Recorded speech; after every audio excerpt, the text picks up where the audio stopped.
इस जगत में वे ही धन्यभागी हैं जिन्हें अंतर ध्यान की याद आने लगे, जिन्हें एक बात बार बार याद आने लगे, दिन के 24 घंटों में बार बार याद आने लगे, भीतर जाना है। और जो जब मौका मिल जाए तब भीतर सरक जाए। एक ज़ैन फकीर को निमंत्रित किया था कुछ मित्रों ने भोजन के लिए। 7 मंजिल मकान, जापान की कहानी है। अचानक भूकंप आ गया। जापान में भूकंप बहुत आते भी, भागे लोग, गृहपति भी भागा। 7वीं मंजिल पे कौन रुकेगा जब भूकंप आया हो। सीढ़ियों पे भीड़ हो गई, बहुत मेहमान इकट्ठे थे, कोई 25 मेहमान थे। गृहपति द्वार पर ही अटका है। तभी उसे ख्याल आया कि प्रमुख मेहमान का क्या हुआ, उस ज़ैन फकीर का क्या हुआ। लौट कर देखा, वह फकीर तो अपनी कुर्सी पर पालथी मार के बैठ गया, आंखें बंद, जैसे बुद्ध की प्रतिमा हो, संगमरमर की प्रतिमा हो, ऐसा शांत, ऐसा निश्चल। उसका रूप, उसकी शांति, उसका आनंद सम्मोहित कर लिया गृहपति को। खींचा चलाया जैसे कोई चुंबक से खींचा चला आता। बैठ गया फकीर के पास। भूकंप आया और गया। फकीर ने आंख खोली। जहां से बात टूट गई थी भूकंप के कारण, वहीं से उसने बात शुरू कर दी। गृहपति ने कहा, मुझे अब कुछ भी याद नहीं कि हम क्या बात कर रहे थे। ये बीच में इतना बड़ा भूकंप हो गया है, सारे नगर में हाहाकार, इतना शोरगुल मचा है, इतना बड़ा धक्का लगा है, मुझे कुछ भी याद नहीं हम कहां क्या बात कर रहे थे। अब उस बात को आप शुरू ना करें। अब तो मुझे कुछ और पूछना है। मुझे ये पूछना है कि हम सब भागे, आप क्यों नहीं भागे। फकीर ने कहा, भागा तो मैं भी, मैं भीतर की तरफ भागा, तुम बाहर की तरफ भागे। जहां जिसकी मंजिल, जहां जो सोचता है सुरक्षा है, उस तरफ भागा। और मैं तुमसे कहता हूं, तुम्हारा भागना व्यर्थ, क्योंकि भूकंप यहां भी है, भूकंप 6वीं मंजिल पर भी है, भूकंप 5वीं मंजिल पे भी है, भूकंप 4थी मंजिल पे भी है, भूकंप सब मंजिलों पर। भाग कहां रहे हो।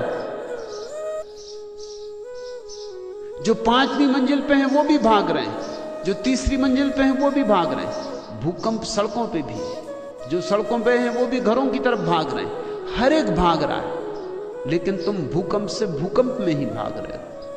मैं भी भागा, मैं भीतर की तरफ भागा।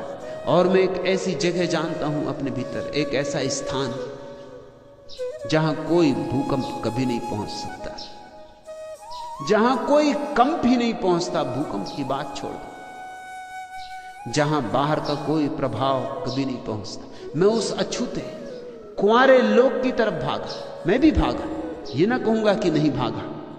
तुम्हारी समझ में ना आया हो, क्योंकि तुम एक ही तरह के भागने को पहचानते हो। मैं हाथ पैर से नहीं भागा, मैंने शरीर का उपयोग नहीं किया, क्योंकि इसका उपयोग तो बाहर की तरफ भागना हो तब करना होता।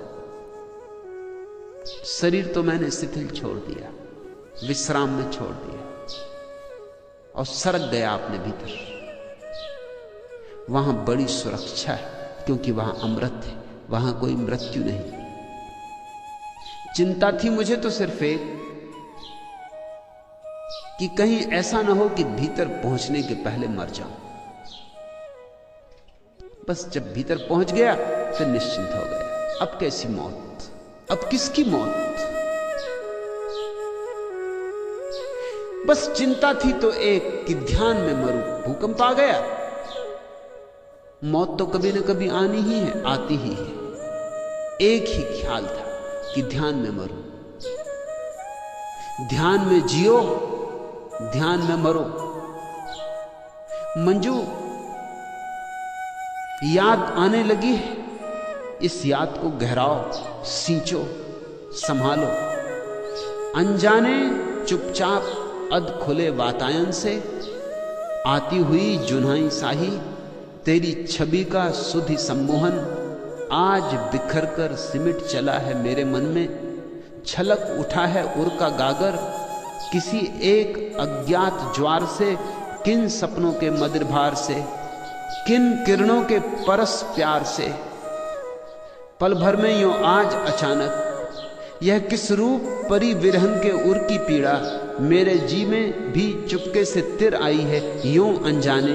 गूंज उठा है अंतर जीवन किस फेनिल अरुणाभ राग से, किन फूलों के मधुपराग से पुलकित हो आया है आकुल मधु समीर। जी के इस कानन में भी फूली है सरसों, इस वन का भी कोना कोना है भर उठा अकथ छलकन से, प्राणों के कनकन से।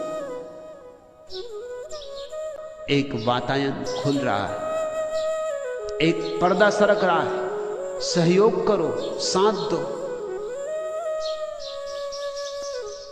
जल्दी ही बहुत कुछ होने को है। किसने मेरे ख्याल में दीपक जला दिया, ठहरे हुए तालाब का पानी हिला दिया, तन्हाइयों के बजरे किनारे पर लग गए, ऐसा यकीन हमको किसी ने दिला दिया। यह क्या मजाक है कि बहारों के नाम से पूरा चमन मिठा के नया गुल खिला दिया। मुद्दत गुजर गई थी हमें यूं ही चुप हुए, कल से बहक उठे हैं हमें क्या पिला दिया। मंजू पियो, यह तो मधुशाला है।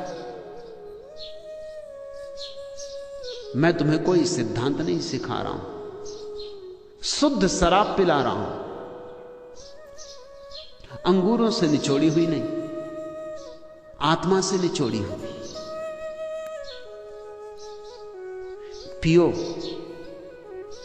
जी भर के पियो, नाचो, गाओ, गुनगुनाओ,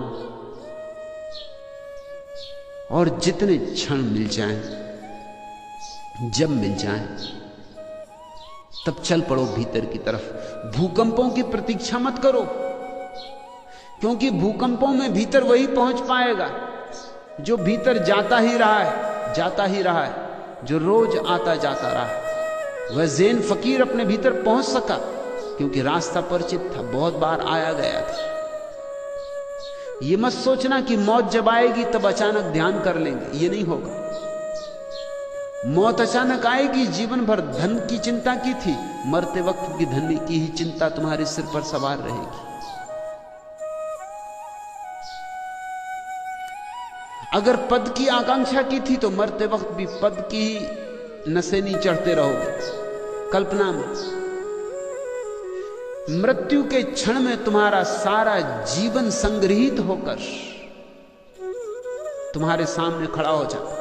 तुमने ये बात तो सुनी होगी ना कि जब कोई आदमी नदी में डूब के मरता है तो एक क्षण में सारा जीवन उसके सामने दौड़ जाता। यह बात सभी के संबंध में सच है, नदी में डूब के मरने वालों के संबंध में ही नहीं। मरती घड़ी में तुम्हारा सारा जीवन सिकुड़ के, जैसे हजारों हजारों फूल से एक बूंद इत्र निचोड़ते हैं, ऐसे तुम्हारे सारे जीवन के अनुभव से एक बूंद निचोड़ाती। लेकिन अगर तुम्हारा सारा जीवन दुर्गंध का ही था तो बूंद दुर्गंध की होगी। अगर सारा जीवन सपना ही सपना था तो ये बूंद भी सपना होगी। और अगर जीवन में तुमने कुछ सत्य भी कमाया था, कुछ ध्यान भी कमाया था, कुछ प्रेम भी जगाया था, कुछ बांटा भी था, कुछ लुटाया भी था, छीना झपटा ही न था, कुछ करुणा भी की थी,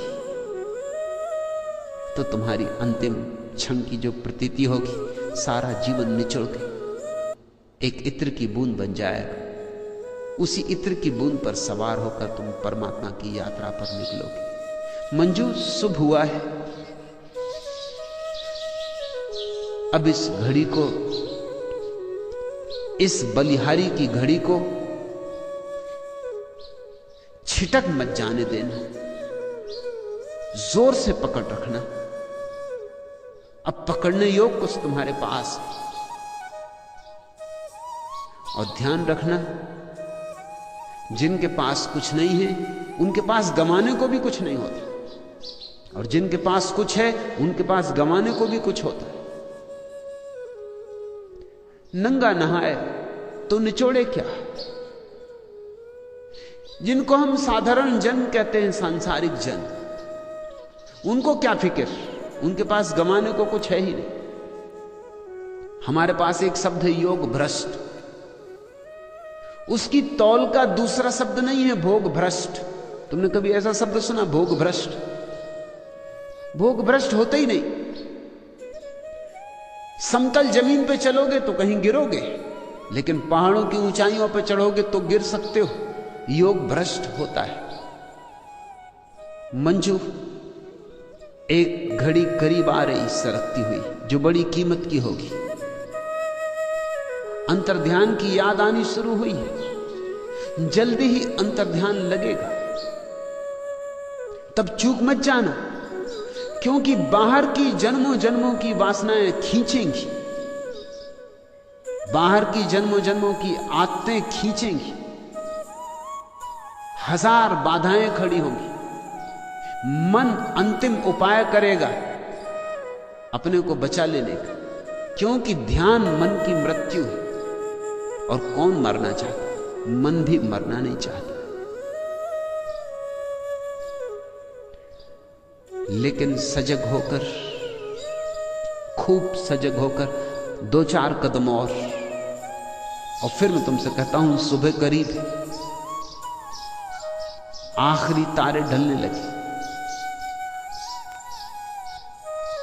सूरज उगा, अब उगा, तब उगा। जरा प्रतीक्षा, जरा धैर्य,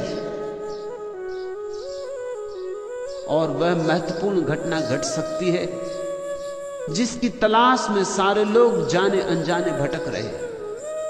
उसे कहो आनंद की खोज, सत्य की खोज, परमात्मा की खोज, मोक्ष की खोज, या जो भी नाम तुम्हें देना पसंद हो। आज इतना।